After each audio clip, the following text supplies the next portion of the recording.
Hey, Ben Greenfield here. Today's show is brought to you by Molecule. For $75 off your first order, visit molecule.com. That's with a K, Molecule with a K, MOLEKULE.com. And at checkout, enter promo code BEN. My guest on today's podcast is a return guest, and we're going to talk about sound healing and music, and you're going to love it. You have to. How can you not love music and all the cool things that it does to your cells, which you're going to learn about on today's show? But before we jump in, speaking of doing things to your cells, how do you like that for a segue? There is this new stuff called red juice. Red juice. It's a blend of a bunch of different adaptogenic herbs, but they've also added a bunch of blood-building compounds, things like beet and pomegranate and everything that is, you guessed it, red, to actually help you out with everything from nitric oxide production to flushing free radicals from your system to giving you a nootropic smart drug-like effect without the drugs. And it's got a bunch of anti-aging nutrients in it as well. And did I mention that it tastes amazing? Perfect for smoothies, perfect for drinks, perfect for something you can take before you go out on the town or lift weights or get busy in the bedroom or whenever you need more blood flow. You get 20% off this stuff, this red juice stuff. You just go to bengreenfieldfitness.com/Organifi. That's with an I. bengreenfieldfitness.com/Organifi and use coupon code REDBEN, as in RED BEN, to get 20% off of your red juice. This podcast is also brought to you by Four Sigmatic. Now, you may have heard about Four Sigmatic before because everybody's talking about them and their amazing mushroom extracts that you can add to smoothies, coffees, teas, you name it. But they have something that I think flies under the radar, but that I absolutely love. It's called green coffee with chaga and maitake. Now, a lot of people don't realize this, but green coffee, especially their mycotoxin-free 100% Arabica green coffee, it's very high in antioxidants. You don't get as much of a jitter from green coffee. Helps to support the metabolism in a much different way than coffee does in terms of its blood sugar lowering and glycemic balancing effects. And they blend this with maitake mushrooms, which also helps to support your blood sugar and get all the antioxidants and the immune boosting properties of the chaga. You put all this together, it tastes amazing. You probably won't ever drink coffee again if you try this. I'm just warning you, it's going to ruin coffee for you. But it's amazing. It's a spray-dried extract powder, so it doesn't have any sugars or fillers or carriers or anything like it, like you get from most instant coffees. So you can check this out and any of the amazing mushroom blends from Four Sigmatic by going to foursigmatic.com/Greenfield. That's FOUR Sigmatic, SIGMATAC. foursigmatic.com/Greenfield and use coupon code BENGreenfield to save 15% off. All right, on to today's show. In this episode of the Ben Greenfield Fitness Show. And I tell people this because I'm not going to sell somebody something they already have. There has to be integrity in everything you do, or everything you do has no integrity. Frequency as a whole basically has that same innate ability to be able to create things or destroy things. And so in my whole search of finding optimum frequency, the first thing I had to do is figure out why there was something about music that bothered me. There is nothing that comes in dynamically that would awaken or cause anybody to tap their feet. He's an expert in human performance and nutrition. Voted America's top personal trainer and one of the globe's most influential people in health and fitness. His show provides you with everything you need to optimize physical and mental performance. He is Ben Greenfield. Power, speed, mobility, balance. Whatever it is for you, that's the natural movement. Get out there. When you look at all the studies done, studies that have shown the greatest efficacy. All the information you need in one place, right here, right now, on the Ben Greenfield Fitness Podcast.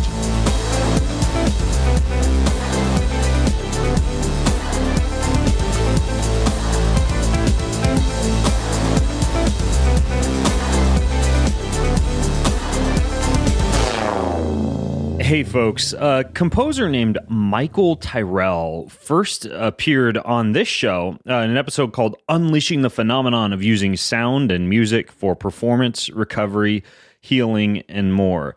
And in that episode, I describe how at a health summit, somebody handed me a book called The Sound of Healing, written by Michael, along with a handful of CDs that he had recorded. The CDs were called Wholetones, and they were described on the CD cover as music that heals, repairs, and protects against disease.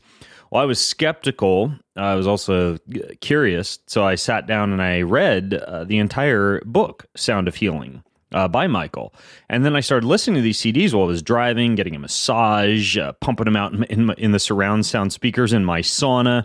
And every time I finish one of the tracks, I had this really cool feeling of elation and satisfaction and relaxation. So I even got to the point where, based off of Michael's advice in his Sound of Healing book, I used a digital tuner to retune my guitar and retune my ukulele to the actual frequencies that Michael describes in the book, which sounds kind of woo-woo, but it actually made a big difference in the ability of the music I was playing to make me feel more uplifted and full of positive energy. So I did that podcast with Michael, and we talked about a ton of things, like why the music and the sound you listen to every day is not tuned the right way and could actually be destroying your cellular function, and how sound frequencies affect the body and water and plants, how to retune your own musical instruments if you're a musician, and the best way to use things like sounds and sounds therapy to heal your body.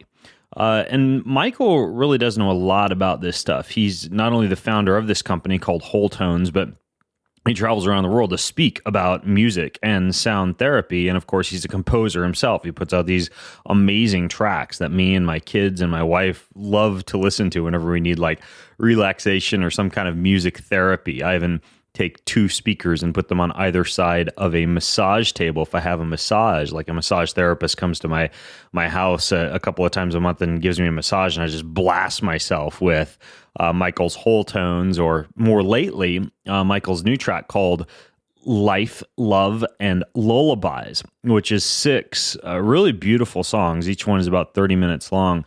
And these are specifically designed to help relax you, or to help you fall asleep, or to stay asleep.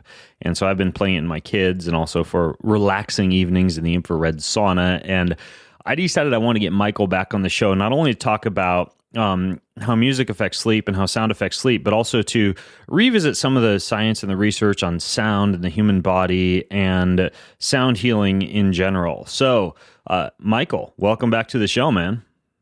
It's an honor, my friend. Love spending time with you and with your guests, that's for sure. Yeah, I wasn't actually sure I was going to be able to get a hold of you because you're in Florida. Just got hit by Hurricane the I, right? It's not Irene. Was it Irene? Irma. Yeah, Irma. That's right. Irene was an old one. How are you doing?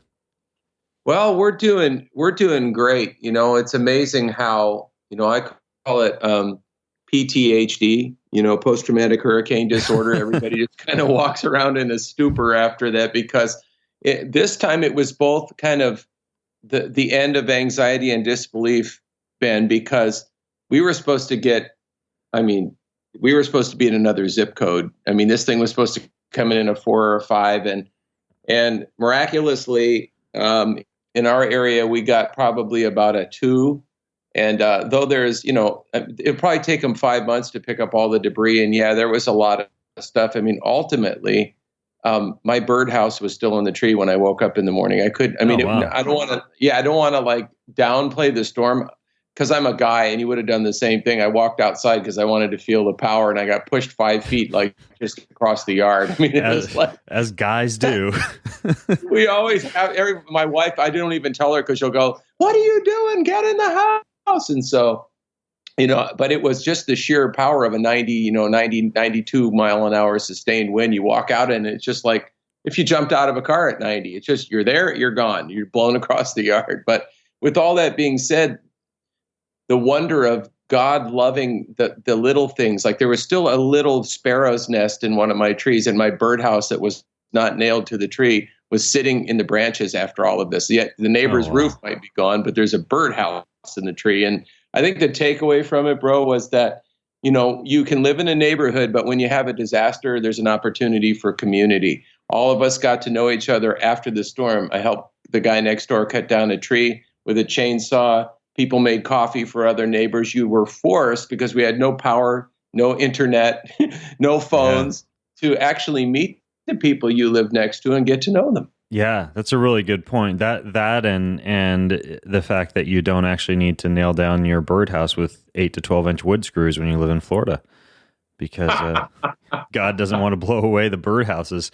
Hey, yeah, but by the way, I grew up in Lewiston, Idaho, out on a hilltop where we'd get 70 to 90 mile per hour gusts, which aren't quite as much as you'd get from a hurricane. But my brothers and I on the basketball court used to hold a giant sheet and put on roller skates. And when the wind came, we'd roller skate around the basketball court, getting blown with our giant sails. So that was our idea of fun.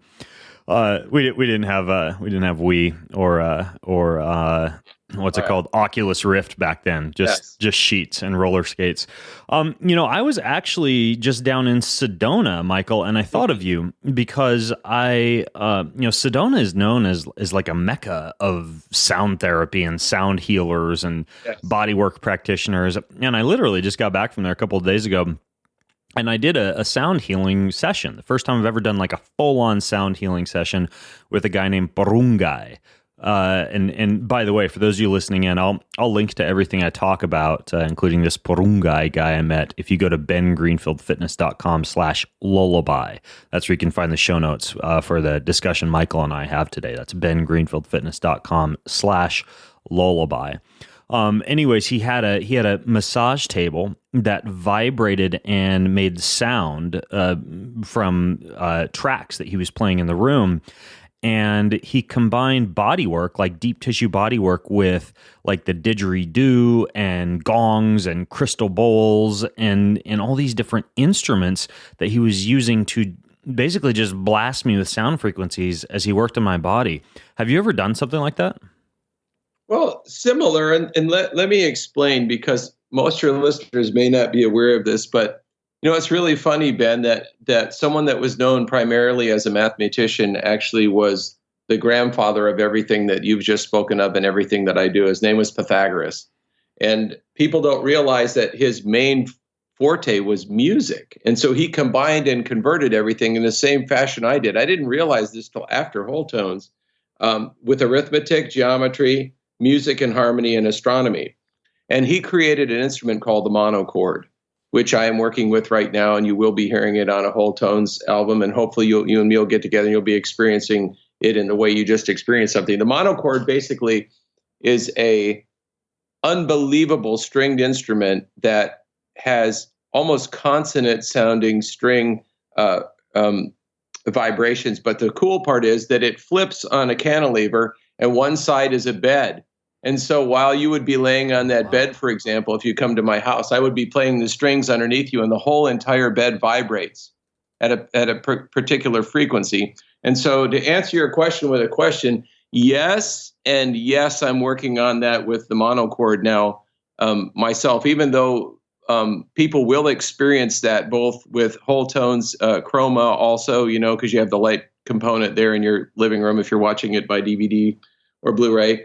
But in the same way, we can resonate in several different modalities, like the same thing, the singing bowls, blow a shofar right at my gut, all different. And the bottom line is that we're all being crossed through and crossed into by frequency. And whether it's right now with you and I conversing and your listeners hearing the sounds of our voices, we operate on two different frequencies ourselves. And so even while they're listening, they're getting touched by whatever it is that we are broadcasting, organically from ourselves. So, yeah, I do believe there's a lot of benefit in doing that. I've never had like that many things at one time, so I imagine it was pretty awesome.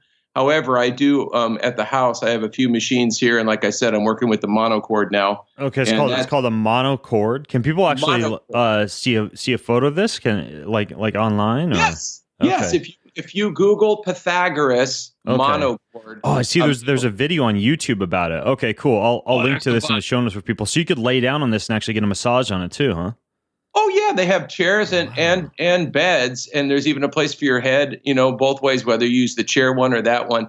And the patient, like all of this came from the Pythagoreans. And here's another interesting note: Plato was a Pythagorean. So people are always like saying, well, what do you think about this? It's like, oh, this is kind of as old as it gets as far as but he actually believed, this is what I love, that he actually believed and used it on all of the disciples, the Pythagoreans, if they had any emotional, physical, spiritual imbalances. And most of what he said was, most of it was dealing with the soul of man, which is absolute truth, thought, will, and emotions.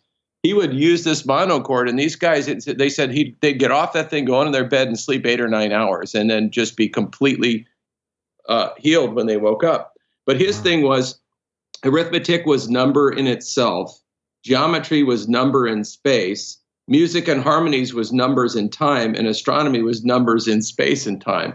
And this guy was able to determine pretty quickly that everything, what Nikola Tesla said about if you could understand the magnificence of the 3, the 6, and the 9, you would understand the creation of the universe. With that, I said he realized that everything was a balanced arithmetic equation that also would equate itself to the alignment of the stars and vibration. So if you look at all the Wholetones frequencies, Ben, I aligned them that same way. They all have the same harmonic component, and they're also all, the denominator of each of those frequencies is either a 3, a 6, or a 9. Yeah, I actually want to ask you a little bit more about why the music that we listen to most of the time these days, it doesn't really fall into that healing modality that a guy like Pythagoras actually discovered. But it's kind of sad. Like a lot of the Pythagoreans, who really were, they were like the forefathers of modern music as a medicine or modern sound healing. A lot of them got pretty brutally murdered, I believe, like kind of like wiped out by the government. I think this would have been where were they living? Was it Egypt? I think that the Pythagoreans were primarily based out of. I could be wrong. I don't remember. Greece maybe. But anyways, I believe it was Greece. Yeah, Greece. Pythagoras actually decided to stop eating after that and went on a fast, and then it was like day 30 or 40 or something, that just basically died of starvation. It's kind of a sad ending to the Pythagoras era, but it's very interesting how this guy was like the father of modern healing, modern sound therapy. Absolutely. It's a really interesting story. And what I wanted to ask you, especially for people who aren't really even aware of how sound and how music can affect the body, is there any actual science or research out there on the effects of sound frequencies on something like a cell or the body or tissue or an organ? Well, here's I'm glad you brought this up too, because as you can imagine, and as you said very succinctly, and you look historically over time, this drama has played itself out with everyone from Joseph. Let's use even a better example. Let's use Tesla, for example, and what happened to him with GE, and every Royal Rife, every single person that you can think of that's been an innovator or kind of a gatekeeper of something new that the government couldn't get control of. They always are being persecuted. And in the same way, people kept telling me, well, you can't say what you're saying. It's unsubstantiated. So I went about the daunting task of spending a month substantiating this very ideal end claim. And at the end of the day, when I submitted 1,200 pages to the government said it's unconclusive. So yes and no. Are there studies? You can Google it too. You can see what scientists say about 528 hertz and its ability to alter the DNA chain. But you know what? When push 528 hertz?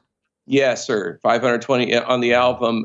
It's called Transformation. Is that the hertz frequency associated with the emotion of love? That is actually, there's even a book entitled 528 Love, and it's by Leonard Horowitz, and it's a fabulous read. And I think he's way ahead of his time. But yes, people do say that. And the reason they say that, Ben, is because if you think of the color green, it immediately makes you think of the plant kingdom and chlorophyll. and life in itself. And so you think about that as far as the nurturing capabilities of plants and their ability to give us oxygen when we give them nothing but carbon dioxide in return. So ultimately, its main purpose, though, is a transformative or transformation. In other words, what scientists have said is that it can actually alter the DNA chain, or diseased DNA can actually restore a lot of that. We also can remember, we had this little conversation, you and I, off the grid last time, but there's a Canadian scientist that used 528 hertz to clear 1 cubic square mile of water that was damaged years ago by the Valdez spill, and there was oil and oil balls all over the water, and he used sound to clean the water in a 1 cubic mile. That's very interesting. You know, I have three things that I use. First of all, certain essential oils vibrate at a frequency that is, and I realize there's a lot of people who are like, I'm going to stop listening. This is complete woo woo, but I'm going to look this stuff up.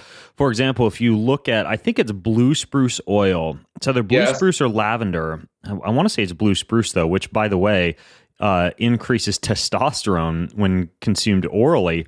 It also, and something I'll diffuse in an essential oil diffuser and also sprinkle in my sauna when I go in my sauna, where I also play your 528 hertz frequency, so I kind of get a doubling up effect with both the smell and the sound. But that vibrates at around that 528 cycles per second to affect physiological function in a positive manner. The other couple of things I use is around my neck. I actually own and wear this thing called a love tuner, and it's just a very, very small. It's basically like a tiny, tiny flute that you blow into, and I blow into this for my kids at night, for example, or when I want a little bit of an uplifting sound to listen to, and it's just a one single tone that I can blow into that vibrates at 528 hertz, and then most interestingly, this is a very expensive device, but it's sitting next to me right now. It's a device called the Nano V. And what this does is it exposes water to about a 528 hertz frequency because of what there's actually some very interesting studies at UC Berkeley that show that when you bathe water in a specific frequency, it very similar to like homeopathic medicine can hold that frequency, like create clusters based on that frequency. And when you breathe that water in, it actually affects DNA in a positive manner, meaning specifically repairing DNA, which is very interesting considering that DNA is kind of like it's a computer program. It's a mathematical model. So it's really interesting stuff. I mean, obviously a lot of this flies under the radar, but you know, there are studies like the effects of sound wave on the synthesis of nucleic acid and protein.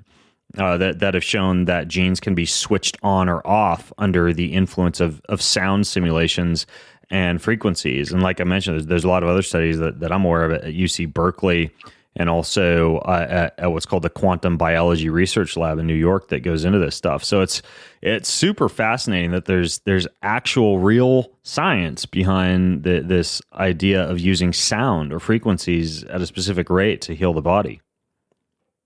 Now, what's funny, Ben, though, is that they're absolute. Like I said, I gathered 1,200 pages, and I didn't grab 1,200 pages from like alternate universe or some of what you would call, or the guests would call, woo-woo information or pseudoscience. I gathered them from like the New England Nurses Society and major colleges and John Hopkins, and they still said it's inconclusive. So at that point, you realize what you're dealing with. It's the same thing when you're doing clinical trials. So you spend the money, you do a clinical trial on whatever, a consumable, or something you use, for example, or something that I do that's audio or visual. And then at the end of the day, you spend all this money, and you know what they want when you're done? More trials. Yeah. Because there's money to be made in doing the trials. It's not that we don't want to substantiate, but there's a point where people won't receive substantiation when it's staring them right in the face. Now, what about the deleterious effects of sound frequencies on the body? Obviously, some frequencies would be damaging. There's a book by Dr. David Hawkins, who I've talked about before on the show. He has multiple books, but in one book, I think it's called the one called Healing and Recovery, he talks about how certain frequencies are associated with love and peace and joy, love like the 528 hertz that we talked about. And then some are associated with fear and shame and suffering, like when you get down below 100 hertz or so. Talk to me about modern music and the music that we listen to nowadays and how it is that the frequency is different and what happened to make that so. I know it's kind of an involved story, but can you kind of lay it out for people? That's okay. And I also want to include HAARP, while we're at it in Alaska, HAARP. There is a millimeter frequency. So there is what we would call more of a wicked, if you wouldn't want to go that far, or negative use of frequencies, just as much as there is, on the other side, people that really desire to see spontaneous healing in people's lives be optimum and use the positive side of frequency. Of course, if we were talking about the Bible, there's one simple verse says the power of life and death is in the tongue. And the tongue is nothing more than a vibratory member of your body that we use to communicate as we are doing now. And that vibration is what actually causes us to be able to form the words that have intent. And so you can speak life or death. You can say things to people that you could say something to want to hurt somebody's feelings, Ben, and it could hit them, and you know what I'm talking about. I'm sure you've been ridiculed and sometime it got through the grid and you felt it in your gut and you just went, oh my God. Well, that's a negative vibration and they're powerful if they're focused and if people are receptive to them. So with that being said, frequency as a whole basically has that same innate ability to be able to create things or destroy things. And so in my whole search of finding optimum frequency, the first thing I had to do is figure out why there was something about music that bothered me. I mean, I'm talking about as a child, as beautiful as music is, and I play several instruments, and I've been an engineer, producer, creator, composer for years, but I knew that there was something innately wrong with what I was hearing in our country as far as music. So after that long process, over 18 years before I even came close to releasing Wholetones, one of the big, rabbit's hole discoveries is that our country and Canada tune differently than the other countries. I was under the assumption as a young person that everybody tuned music, that music had this universal tuning, that the note A equaled 440 hertz or beats or vibrations per second for the listener. Right, which would mean that, for example, when I was a kid and I took violin lessons for about 13 years, when I'd walk into my violin teacher's house, she'd have a tuning fork, right, for the A, and she would strike it, and I would tune my A to that chord. And for people not familiar with music, basically, universally, an A is an A, a G is a G, an E is an E, and they all vibrate at specific frequencies. And you're saying that frequency is, for example, for A, 440. That's correct. It's interesting, too. A lot of people do a lot of work, like you spoke, like cranial sacral work and stuff, using tuning forks. Thankfully, they've discovered that using a different tuning is more beneficial, which is where I'm going with this. And so my first question was, and it was a good one, and nobody could answer it, was at a music store. I asked the guy, I said, so why are these tuners calibrated to A equals 440 hertz? And it was, I don't have a clue. I don't know, bro. Beats me. And I kept asking that question as much as I could, and I never got an answer. And so I kept looking and looking and looking and looking and looking till I found Militarization of Music.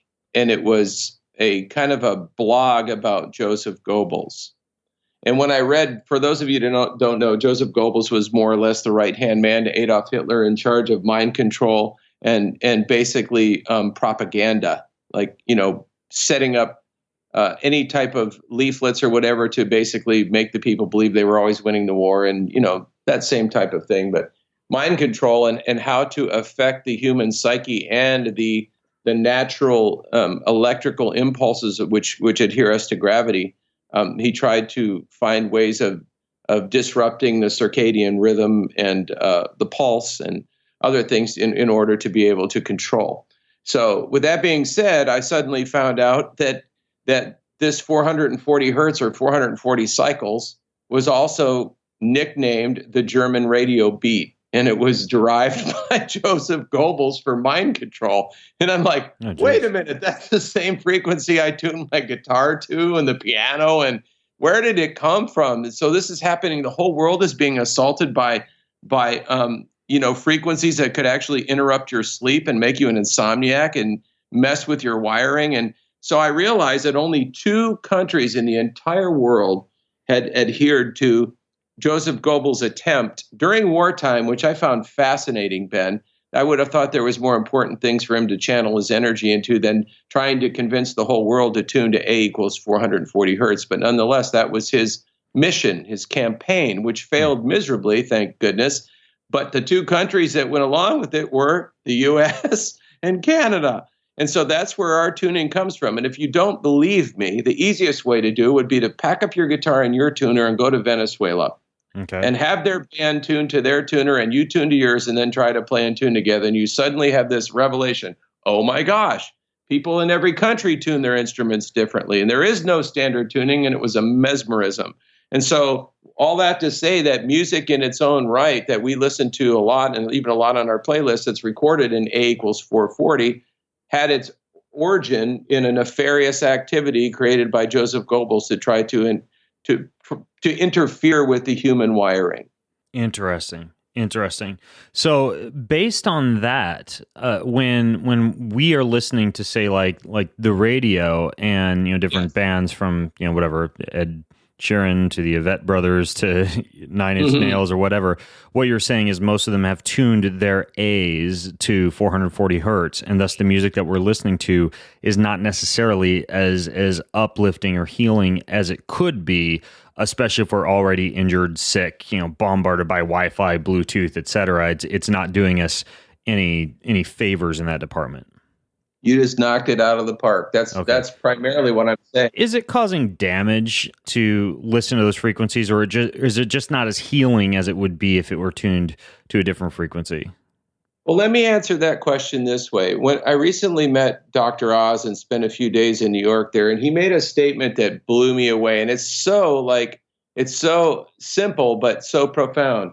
We were talking about Wholetones, the new one, actually, Life, Love, and Lullabies. And he said, I think this is going to really be something important. And I said, well, why is that? And he goes, it doesn't matter what supplements you're taking. It doesn't matter what exercise regimen you have. If you don't sleep, Michael, you can't heal. It's impossible. And that was it. I realized that Goebbels knew that. If you can't sleep, you can't heal. So is it doing permanent damage?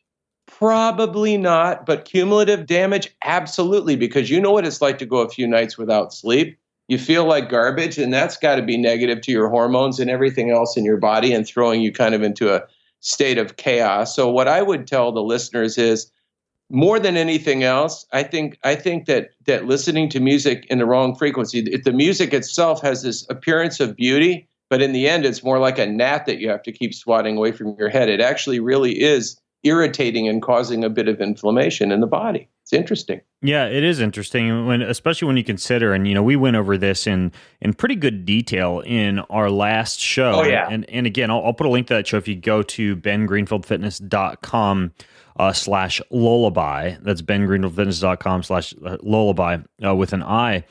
You talked about the important role that vibration plays in nature and the fact that every organ has its own frequency that it vibrates at, just like kind of a tuning fork. Different sets of tuning forks will vibrate at specific frequencies like D or A or E or whatever. But bacteria and viruses and parasites and fungi and all of these have their own frequencies as well. And so, for example, when an organ becomes damaged or sick or contains a disease, the lungs will often resonate, for example, at like 72 hertz. And if the lungs develop an infection and you measure that hertz frequency, then typically it would drop several hertz. And so the idea is that, ideally to allow something like the lungs to heal, you would expose them to a hertz frequency that would bring it back up to its normal healthy frequency. I think you even talked last time about like special medical devices they have now that literally treat people with frequencies, not just like a gong or a didgeridoo, but actual medical devices. I think the one you talked about last time was it called a DETA? Are you familiar with this one, the DETA? I don't think I mentioned that. When I mentioned the Rife machine, I mentioned the laser probes. I have a whole frequency manual myself that has thousands of frequencies, and it coincides with everything from candidiasis to, a myriad of different diseases, fungal infections, whatever, and why that whole idea, why that works. I mean, it's really not rocket science, but the AMA they're virulent against this type of, they call it like, they call it pseudoscience. And all I can tell you is that the biggest thing about frequency is that it will have an impact on your body in a cellular level and without a hypodermic needle. And that's paramount. Secondly, if you can find out the atomic weight of anything, whether it be your heart, liver, if you can properly vibrate that with the appropriate frequency, the body was created by God to spontaneously heal, period. Yeah.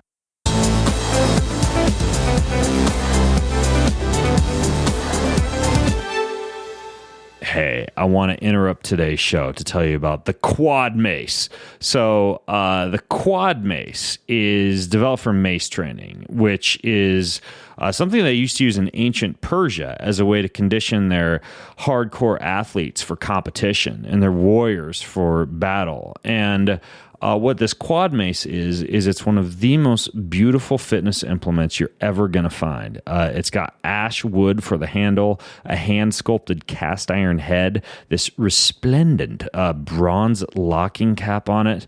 But even more important than that is its functionality. So it's perfectly balanced. It's been durability tested to withstand 100,000 mace swings. And it is one of the best ways to train your core, to train your shoulders and your arms, to train your hips and your glutes. And the good folks at Onnit, they're always on the cutting edge when it comes to developing beautiful, functional fitness gear. They've got this quad mace. They have a ton of other fitness gear, from Ironman kettlebells to Spider-Man battle ropes to Death Star slam bowls, you name it, along with foods, supplements, everything that you need to look and feel amazing. You save 10% off of anything on it, including that quad mace that I just mentioned. Great little conversation piece for your coffee table. Go to bengreenfieldfitness.com/onnit. That's bengreenfieldfitness.com/ONNIT, and that will instantly save you 10%. This podcast is also brought to you by this really cool thing that's actually sitting behind me in my office right now. It's called a molecule. I'm talking about molecule with a K. MOLEKULE. So here's what this is. It replaces 50-year-old antiquated technology. So imagine if your phone was the same as it was in the 40s, right? The exact same technology that it was in the 40s. So you got this giant, like a cowboy hat size phone that you hold up to your ears to talk. Well, the technology currently used to clean like rooms and purify air in buildings, etc., that all is based off technology that's over 50 years old.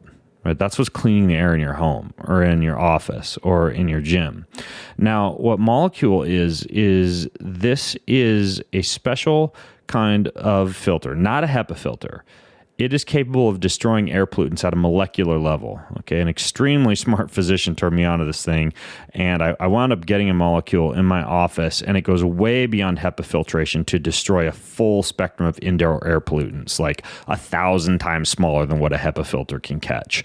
So, I mean, when it comes to asthma, allergy, fungus, mold, breathing clean air really easily, like nothing beats this. It's got extensive third-party testing. It is backed by a whole host of science, including the EPA. And the idea behind it is not only does it do a much better job, literally 1,000 times better than a HEPA filter, but it looks like freaking like Apple or Tesla design your air filter. It's got this sleek, solid aluminum shell. It looks amazing. You need to go to the website to see what this thing looks like. Like it's an art piece. It's called a molecule with a K. So check it out. MOLEKULE. It even like measures the size of the room that you put it in to know exactly how to best filter the room. So MOLEKULE, molecule.com. Now, when you go to that URL, molecule.com with a K, and you enter promo code Ben, that gives you $75 off. $75 off your Beautiful, beautiful molecule. All right, on to today's show.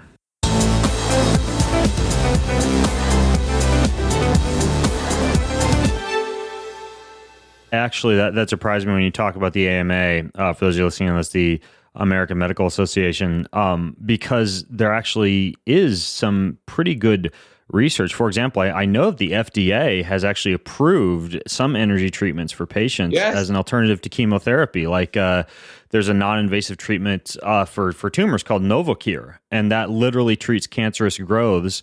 I think they use this one for recurrent glioblastoma or brain tumors, and it delivers electric fields to a patient using a portable, wearable device. And it's literally just producing a sound frequency that slows or reduces tumor growth by, well, what it inhibits is what's called mitosis, which is how cancer cells divide and replicate. And there was there's been a few studies on electromagnetic fields and frequencies, very similar to that Rife machine you talked about in cancer, and the ability to actually halt the growth of cancer cells. And I know there was one in the British Journal of Cancer, and I'll try and link to some of this in the show notes for you guys, that found that the growth of breast cancer cells was significantly decreased by exposing that cancer to specific frequencies associated with breast cancer. And so, yeah, I mean, the science is out there. It's just like a lot of people want the needle, they want the supplement, they want the pill, they want the chemo, when in fact you can get into the body, just like with ultrasound, right? You'd use ultrasound for a soft tissue injury. You can do the same thing with sound frequencies. So it's really quite interesting, and it just shocks me that so many people are resistant to the concept of sound healing. And for me, fresh on my mind, getting off that table in Sedona and feeling like $1 million driving back to the airport. Yeah. I can tell you it works. But you just recorded this Life, Love, and Lullabies, Michael. Yes. And from what I understand, you actually did that specifically for sleep, which you already mentioned once. But talk to me about how the specific frequencies or the way that you composed and designed Life, Love, and Lullabies, how that actually affects sleep. And when you describe that, if you could, kind of describe how you're actually making these tracks for people. Like if you're in a studio, if you're using like a synthesizer, or how this actually works. Absolutely. Well, the first thing is funny, and all of us could use a little laugh. And so I'll tell you, before I get into the guts of it, after recording Life, Love, and Lullabies, and after the musicians left, it was only me and the other engineer that works with me on this stuff when we go to Dallas to record. And so Brad and I, it was the middle of the day, and when I tell you that I was falling asleep, bro, I was absolutely like almost unconscious. And we'd had I only drink 2 cups of coffee a day. I'd already had 4 cups of coffee and a cold brewed coffee, and we're falling apart at the, mixing down these songs. And then I looked at him, he goes, dude, I just can't stay awake. And then all of a sudden the light bulb came on. I said, we're mixing lullabies. This stuff really works. And every single person, it's almost criminally funny. I would have listening parties for people to be able to listen to the music, and I'd turn it on and looked, and their heads are back and their mouths are open catching flies, and everybody's out like in 5 minutes. And I was like, because I'll be really honest with you. I wasn't like Wholetones. I wasn't 100% cognizant that I was creating a sleep project. It wasn't like I sat there in the studio and said, all right, guys, we're going to do something to knock people out. I just recorded what I felt in my spirit was relevant for this next season. I never look at anything like with a focused purpose per se. I created what I felt was what was necessary. And what was a little different about this one is we've introduced some new frequencies, Ben. Interesting. So what did you do that was different? Like, what's the frequency associated with sleep? Because I know a lot of people will listen to like binaural beats, or there's a new program I've talked about before on the show called Brain FM that plays specific beats for sleep. But what exactly was it that you guys were doing to cause the music or the frequencies to, well, it sounds like down regulate, or I suppose it would be up regulate something like delta or theta brainwaves? Well, again, all I knew with this, and it was really hard because I love Dustin, the drummer. I called Dustin before I even started working on this. I said, there's not supposed to be any drums or percussion or rhythm on this next project. And he goes, oh, that's okay. He goes, can I come hang out in the studio anyway? Because that's the kind of guy he is. So the very first thing I can say is that there is no rhythm. And when I say rhythm, Ben, I'm talking about cadence, or there's no particular time signatures and or beat drum or anything like that in this. And that's probably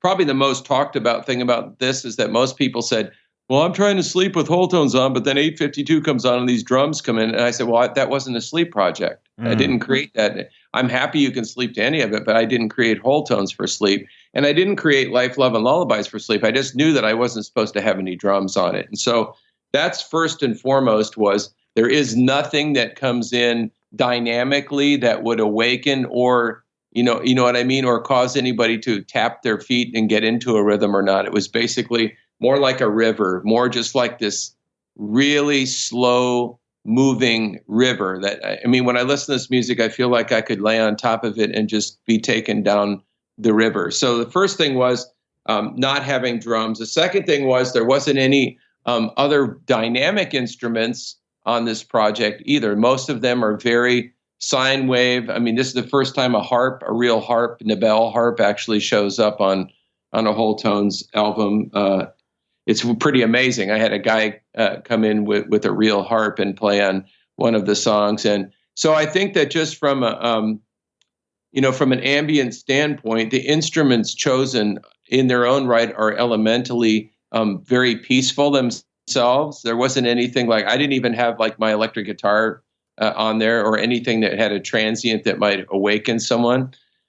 So that's the first part. The second part also is just that adding frequencies or doing certain things with the underlayment of the music has a profound effect, i.e., like 396, people were sleeping to that all the time, but you still have those transient points where the drums all of a sudden kick in really heavy or disappear.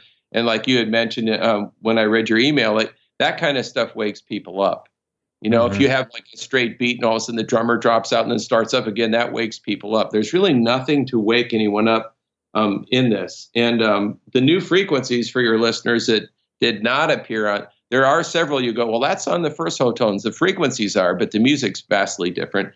But there's one that I think you'll find profound, which is called Angels All Around. And what I thought was hysterical is that was over and above the most popular of these 6 pieces. And I wrote it, which I never wrote a lullaby before, but everybody's crazy about this. But one of the reasons perhaps is it's the first time that I've split frequencies on any piece that I've ever done. What does that mean, split frequencies?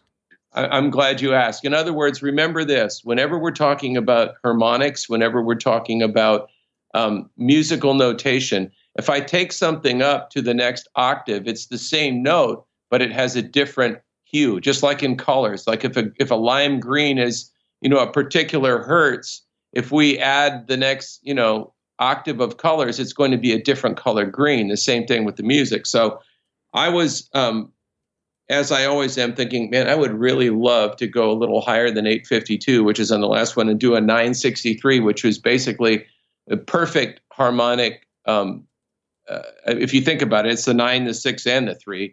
I would really love to do that. Well, here's the cool thing. So once I had that frequency and I was listening to it, it sounded hauntingly familiar, but much higher than what I was thinking of. So when I scanned down, I also realized it's the same as 120 hertz, same key. So I'm thinking 120 hertz is like Royal Rife's tonic frequency that he gave credit to healing just about anything that was wrong. And so I combine those 2 frequencies. So on the top, we have 963 hertz. And on the bottom of the drone, you'll hear the 120 hertz. And unbelievably healing track. I mean, and then we have Brahms Lullaby at 174 hertz and Gabriella, which is the second of the 4 that I wrote 2. And the other one was Gabriella, and that was named after my niece who came into the world listening to Wholetones. And just an added note, when we were in the pediatric ward, when she was coming into the world, Wholetones was blasting in the delivery room. And so we also had a Wholetones to go playing in the room where she was going to be. So we all went in there. And when I saw the baby, I freaked out anyway, just because she's amazing. But here's the takeaway. So as soon as we got there, all the doctors and nurses were all crowded into her room.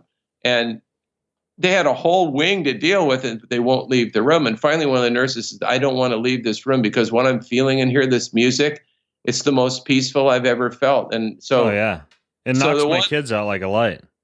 So the one lady says to the nurse, well, the guy that wrote it standing next to you. And she said, young man, she said, I believe that this Wholetones is the soundtrack for the entrance and the exit of every human life. And when she said that, man, my hair stood up. I said, can I coin that phrase? So what are you saying? She said, I'm saying from entrance to exit, from hospital to hospice. And I was like, that's the most profound thing anyone said. So anyway, I wrote that one. That's 333 hertz for Gabriella, because she always, and you have kids and you know, there's sometimes when they're too young to know better, like when they're just little itty bitty, little sprouts, and you're looking at them, they make eye contact, then they look over your shoulder and they start giggling hysterically and pointing. What are they seeing? Are they seeing what we used to know that we forgot? What are they seeing? They're seeing something. And she kept doing that all the time. And in 333, they call it the angelic frequency. And I wrote this about my little niece for her. And she absolutely went nuts when I played this piece. She doesn't know. She probably doesn't even know her name's Gabriella, but she knows this music. She knows it really well. Yeah, and my kids like the Brahms lullaby. That's the one that they really do. Dig.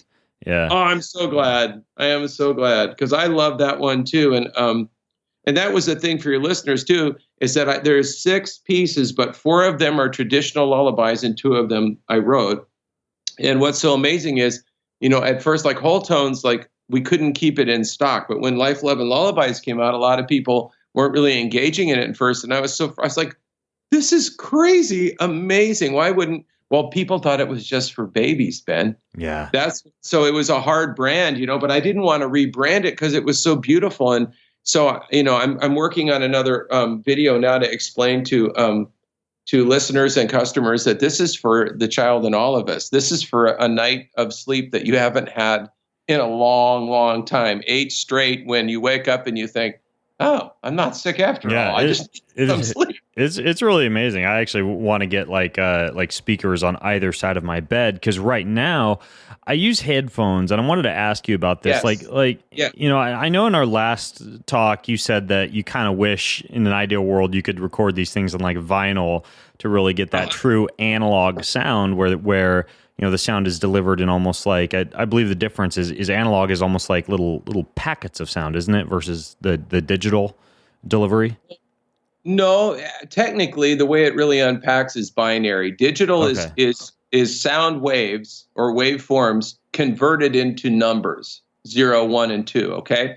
And so there is a very close representation, but there's peaks and valleys that are inevitably missing. Analog is like, if I sat in front of you and played my guitar in your room, hanging out with you, and we recorded tape, that's what it sounds like. When we convert that sound wave into digital information, numbers, can tend to clip and truncate a little bit, then not to mention MP3 streaming or whatever. So here's the thing, though. People get hung up on that. I wrote an article about it to tell people, and a chapter in the book to explain to people the difference. However, people immediately go too far and they say, so wait a minute. So is digital's no good? No, that's not what I'm saying. I'm saying that analog is a little bit of a bigger signal. And when that comes into play is if someone has a trained ear and they're musicologist or audiologist or audiophiles, and they have to listen to their music at a certain place because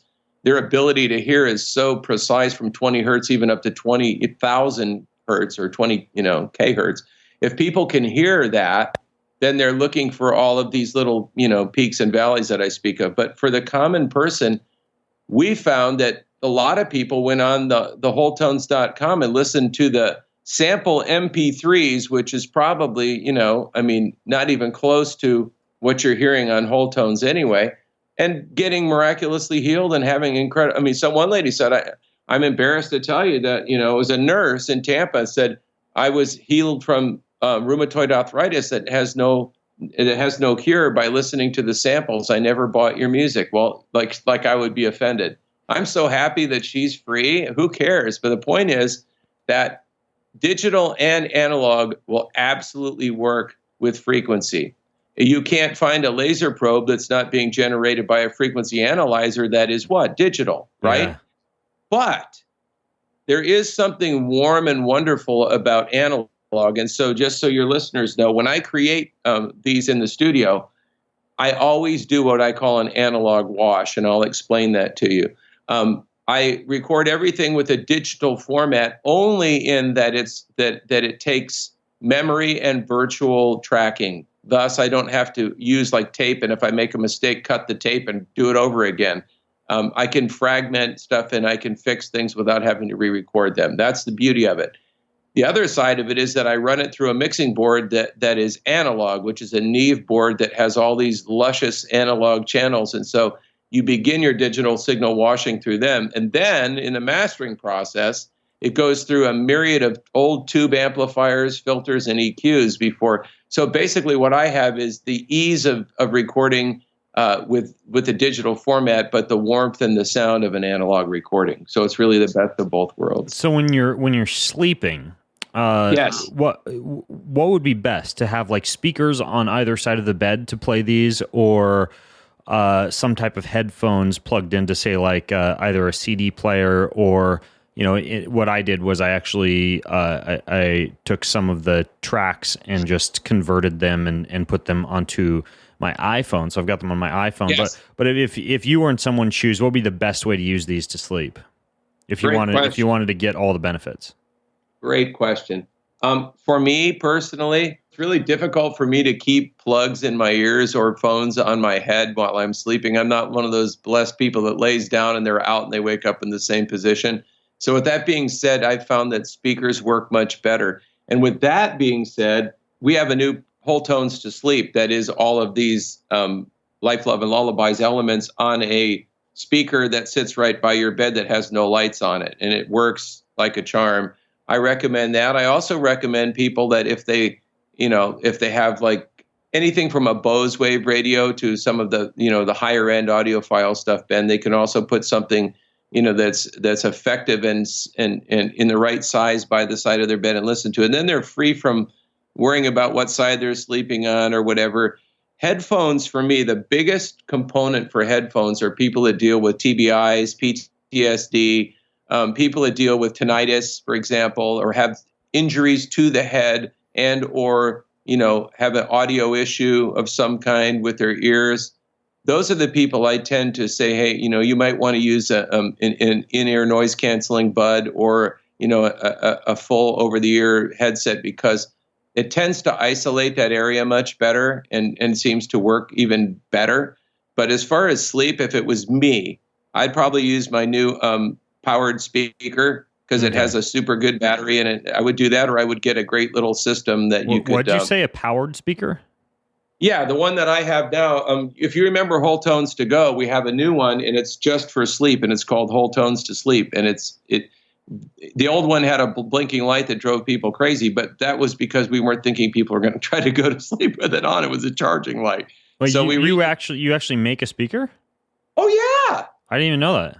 Oh my gosh, I got to send you this stuff. Yeah, I have two. I have a Wholetones to Go, which is the first album on a self-powered speaker that sits right by your bed or can hang off of a hospital bed. It's got a wrist strap on it. Wherever you go, Wholetones goes with you. But now I have Wholetones to Sleep, which is a self-powered speaker that has all of these Life, Love, and Lullabies on it, and you turn it on and go to bed. Oh my gosh! Okay, I'm gonna put a link to these in the show notes. I got to get these. That's so cool. I'll get them. That's amazing. I had no clue, because I've been thinking about adding speakers to my bed to play your tunes, and I had no clue you actually made speakers. Okay, cool. We got to talk afterwards. Just connect with me with your address. I'll make sure I get one in the mail to you. That's great, and I'll put a link to these in the show notes too for people to grab them. That's super convenient. I was going to ask you if you've heard before of these things called sleep phones. Have you heard of sleep phones? Is that the one that it's like a combination, like it looks like a headband sleep mask and has the ear things in there and holds them in, or is it something else? Yeah, it's basically like a headband. It's for people who are like side sleepers who want to have like a very soft way to listen to music while they're asleep, and they work pretty well. They sell them on like Amazon's, for example. Oh, cool. I haven't tried them yet. Yeah, they're interesting. Okay, a couple other questions for you. When the sound turns off, obviously you mentioned that there's no drums or anything that, that would get introduced and wake you up. But what about when the sound stops? Because I'll use binaural beats or I'll use like white noise sometimes, but then if it turns off, I wake up. Great question. Because I know that, there's 6 tracks at 30 minutes. You do the math, it's 3 hours. What happens for the other 5 hours if you want an 8-hour sleep night? Well, the good news is you can loop it, and you can loop the Wholetones to sleep device just to play all night. It just keeps going over seamlessly. But you bring up a fantastic question, and I would have to say that some of that depends on the individual, of course. But I used white noise for years, and if we had a power failure, the minute that white noise stops, I'm up. I mean, like sit up in bed, like what's going on? I've never had that with Life, Love, and Lullabies. In fact, one of the bylines one of the guys wrote, because it affected him so much in our company, was the only song you'll never hear the end to. So I have never woken up when it does go off. And sometimes even the charger on my speaker unit I will have used it during the day and forgot to recharge it. When it goes off, I still keep sleeping. So I would say that's a question that would depend on the user. But I noticed a quantum difference between using the speaker versus my white noise fan machine. Okay. That's all I have to try then is the speaker. Cool. Yeah. Very cool. Yeah. Okay. So the other thing that I wanted to ask you, well, a couple other things. First of all, tell me about the Pets CD that you make. I just noticed that you actually have a Wholetones for animals, which is really interesting.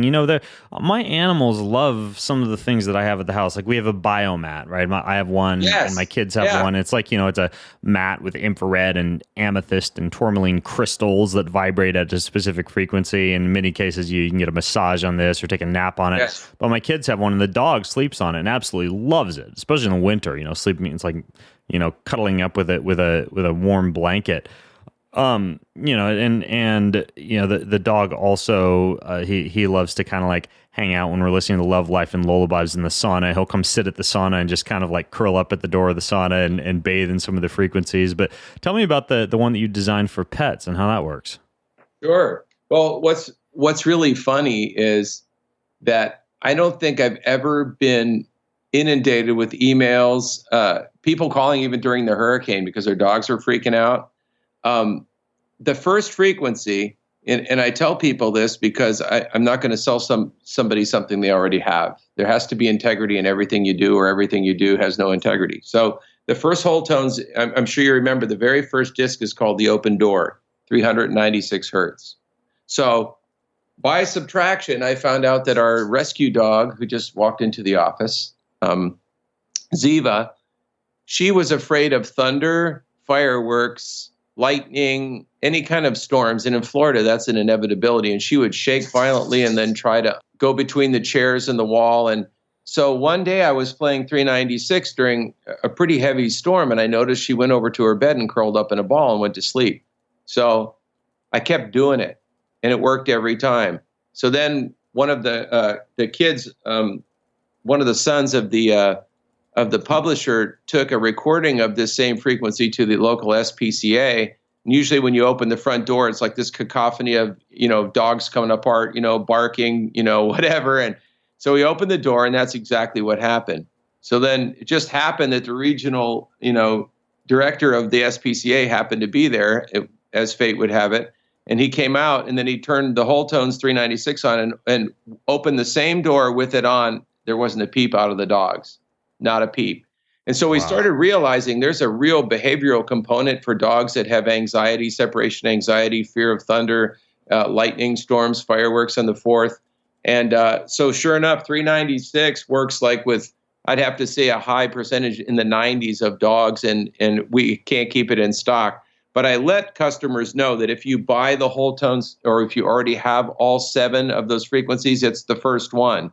We just made it available as a one-off disc for pet owners, and so they wouldn't have to buy the whole 7 set in order, if that was their only goal, was to pacify their dogs or cats, hamsters, guinea pigs in the house during storms, or they wanted them to be peaceful while they were gone. They leave it on in the house, come back to a refreshed dog. That's 396 hertz. Interesting. Okay, so 396 is for animals, and I'm actually going to look into getting one of those for our dog Comet and see see what he thinks of that, and I don't know. I'll blast it for him while he's, I don't know. I'll sneak up on him, take him by surprise, blast him with some of your sound frequencies. If you look on the Wholetones Facebook site and scroll back a bit, you'll actually see I was on a show and they pulled a fast one on me, Ben, and they brought a really flipped out pit bull onto the stage, and they said, "We'll see if this really works." And they put it to the test, and the dog's running around licking the host's face, licked his makeup off and whatever, and he all of a sudden put Wholetones on. The dog stands, sits, looks up at the speaker, starts to drool, and falls asleep. Right on TV, right on camera. Wow, that's pretty cool. I like it. Yeah. Okay, so cool. So we got the pets.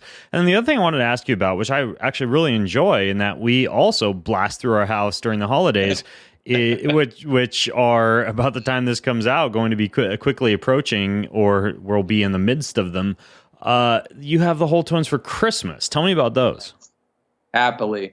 That was like the joy of my life when I recorded this project. I actually recorded it in 2015. And I have all these favorite songs, but what's funny about when people get, familiar with Wholetones is you can't just arbitrarily say, I'd like to put this song to that frequency, Ben, because from a melodic content, it might not fit. It might be in or out of that particular key. And one thing I didn't mention is that since frequencies are so absolutely, spot on the money, you can't mess around with melody. You can't go outside of the key or whatever. It has to be a constant. So I had all of these frequencies, and I wrote down a list of all my favorite Christmas songs, right? Every one of the ones that I picked perfectly went along with one of the 7 frequencies. So we have The Little Drummer Boy, I Saw 3 Ships, O Come, Emmanuel, Carol of the Bells, Angels We've Heard on High, Hark the Herald Angels Sing, and Joy to the World. And what we found out that was so awesome, again, not expecting it, is because of the behavioral component in the piece, a lot of times, unfortunately, during the holidays, all of our relatives show up, even the ones that don't believe like we or have different political persuasions, and there tends to be a lot of tension and sometimes arguments during the holidays. And I got more emails saying, even Uncle Herb that always starts something on Christmas was peaceful and happy the whole time. That's what the whole point was, is that this is supposed to be the greatest season of the world, where we celebrate the greatest birth that we ever saw. And I wanted to create something that brought so much peace and joy during the holidays. And this one, even when we were in the studio, Ben, the peace that was in the studio when we were recording this, everything was like a first taker. It was no work at all. It was just so natural. Wow. So that's Christmas Volume 1. Cool. I like it, man. I like all of your tracks. These are amazing. So if you're listening in, get them all. Get the Wholetones. If you have a pet, get the Wholetones for dogs. And then also, and I'll put a link to all these in the show notes if you go to bengreefulfitness.com/lullaby. Because it's not like CDs are expensive, and these are definitely going to make your life better. Get the Life Lovin' Lullabies CDs for sleep, and then I also recommend you get his whole Wholetones set of CDs, which aren't necessarily for sleep, but just for feeling these amazing emotions of love and peace and joy while you're at work, or while you're at home, or while you're meditating, or while you're getting a massage, or whenever you want to listen to what we call the woo-woo music.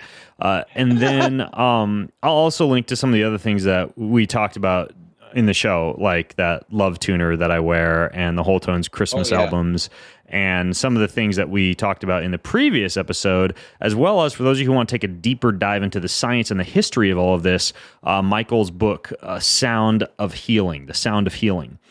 So that all being said, I'll put all that at bengreenfieldfitness.com/lullaby. That's bengreenfieldfitness.com/lullaby. So you can go knock yourself out and get all this stuff. But Michael, first of all, I'm glad that you didn't blow away and your birdhouse didn't blow away, and you're able to make it onto the show. And also, thanks for coming on, man. Man, anytime. I love spending time with you. And I forgot to tell you, because you'll get a charge out of this, when they go to see the Life, Love, and Lullabies, we now offer a tourmaline enhanced sleep mask. So it's really cool. It's a true energy sleep mask, and it's full of tourmaline, and it really does make a difference in your sleep. That's brand new. Dude, you're just telling me all this new stuff I got to try. Okay. All right. Cool. I'll check that out too. I'll let you guys know how that goes. And in the meantime, if you have questions or comments for Michael or myself, just go to bengreenfieldfitness.com/lullaby and you can leave them over there. Michael, I'll catch you later, dude. All right. Blessings, friend. Great to hear your voice. All right, folks. Until next time, I'm Ben Greenfield along with Michael Tyrell signing out from bengreenfieldfitness.com. Have a healthy week. You've been listening to the Ben Greenfield Fitness Podcast. Go to bengreenfieldfitness.com for even more cutting-edge fitness and performance advice.